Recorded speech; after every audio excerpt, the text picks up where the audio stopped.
안녕하십니까. 유튜브 세상보기입니다. 최근에 본 영화가 이번에 아카데미 시상식에서도 많은 수상 후보를 올린 컴플리트 언노운이란 영화였는데요. 보신 분들은 아시겠지만 미국 포크 음악의 대명사 밥 딜런의 음악 초창기 모습을 다룬 그런 영화입니다.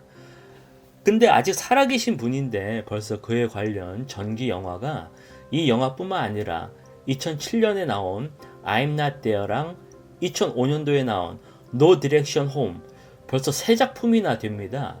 그래서 그의 대중문화에 대한 영향력이 실로 대한민국이 생각하는 것보다는 어마어마하구나 라는 것을 알 수 있는데요.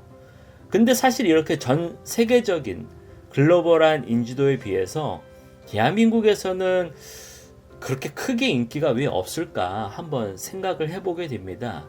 그리고 미국에는 밥 딜런이 있다면은 한국에서는 그에 걸맞은 위치로 이미 고인이 된 가수 김광석을 떠올리게 됩니다. 밥 딜런이 우리나라에서는 특히 그렇게 인지도가 떨어지고 많은 사람들한테 크게 인상을 주지 못하는 것은 여러 가지 원인이 있겠지만은 일단 그의 창법이 한국 사람에게는 쉽게 감동을 주지 못하는 게 이유일 겁니다.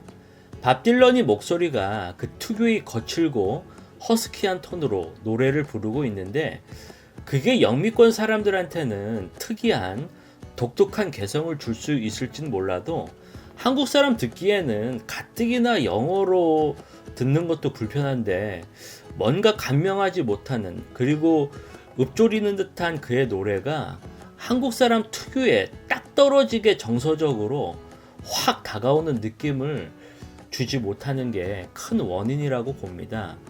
또한 중요한 문제가 한국 사람한테는 대중음악은 일반적으로 청자의 입장으로 좀 편해야 되는데 그의 창법 자체가 음정이 굉장히 불안하고 또 여러 공연마다 굉장히 프리하게 풀어서 연주하고 노래하기 때문에 그런 면에서도 대한민국 사람한테는 선뜻 다가가기 힘든 여전히 문화적인 갭을 뛰어넘기 어려운 음악입니다.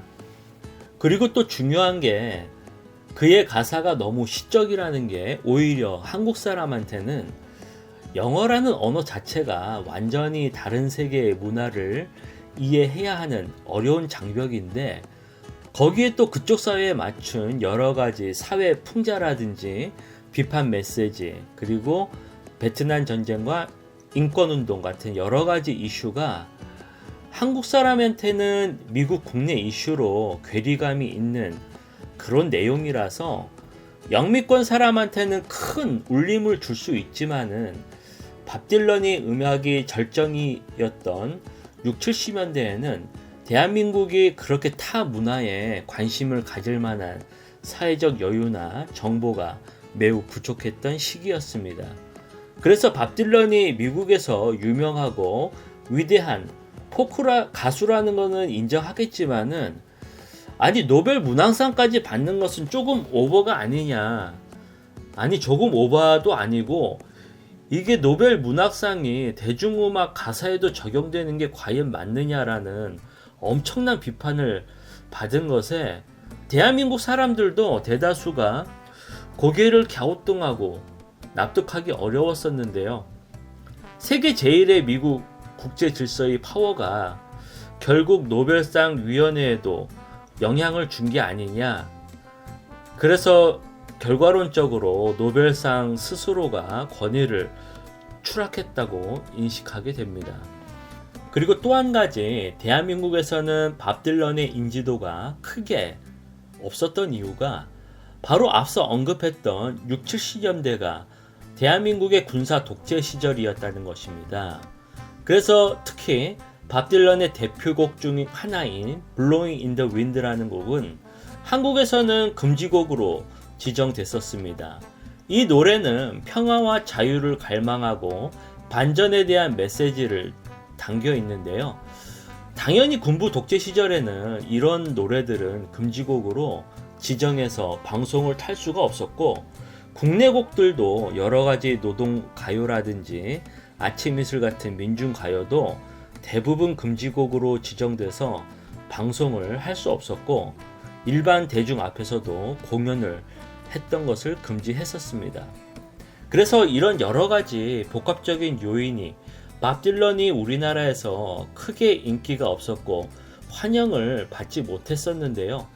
그럼에도 불구하고 아무리 금지곡으로 지정돼도 노래가 한국인의 정서에 맞으면은 그래도 많은 고정 팬들을 이룰 수 있는데요. 예를 들어 퀸의 보헤미안 랩소디 같은 경우 곡도 길어서 방송국, 라디오에서 틀기는 애매했고 또 당연히 가사 내용 때문에 금지곡으로 지정돼서 오랫동안 전파를 못했지만은 그래도 많은 사람들한테 사랑받을 수 있었던 것은 결국 음악이 좋아서 입소문으로만 전달되어 대한민국 사람한테 큰 인기를 얻을 수 있었습니다. 그래서 이번에 나온 컴플리트 언노운 영화를 보면은 바로 한국의 김광석을 떠올릴 수밖에 없는 것이 두 사람 모두 포크 음악을 기반으로 음악 활동을 했고 또 어쿠스틱 기타와 하모니카 등 연주하면서 노래 부르는 모습이 두 사람의 포지션이 매우 비슷하다는 것입니다. 더구나 두 사람 모두 사회 부조리한 현실의 아픔을 가사로 썼는데요. 밥 딜런은 베트남 전쟁과 인종 차별에 관해서 비판을 했다면은 김광석은 80년대 민주화 시기 때 사회적인 분위기로 많은 사람들한테 위로와 공감을 주며 인기를 얻었습니다. 근데 저는 밥 딜런보다는 김광석이 더 사회 부조리와 인권을 위해 노래한 것이 더 높게 평가를 해야 된다는 것은 밥 딜런은 미국에서는 이런 반전 메시지에 대한 노래를 부르는 것이 방송에서 제재를 받은 적이 없고 일반적인 공권력에 의해 탄압을 받은 적은 없기 때문입니다. 미국에서는 표현의 자유가 헌법에 보장되어 있는 나라이기 때문에 어떠한 메시지를 내도 크게 사회적으로 제재를 받은 것이 전무한데 대한민국에서 군사 독재 시절에 그런 엄혹한 분위기에서는 함부로 사회 비판을 하다가는 언제 어느 곳에 있더라든지 잡혀갈 수 있는 그런 때이기 때문에 결코 같은 레벨로 비교할 수 없다는 것입니다. 그리고 김광석이 밥 딜런보다 가수로서 더 뛰어나다는 게 음악 자체가 더 좋다는 것입니다. 예를 들어서 밥 딜런의 Don't Think Twice, It's Alright 이란 곡을 김광석이 두 바퀴로 가는 자동차라는 곡으로 번안해서 불렀는데요.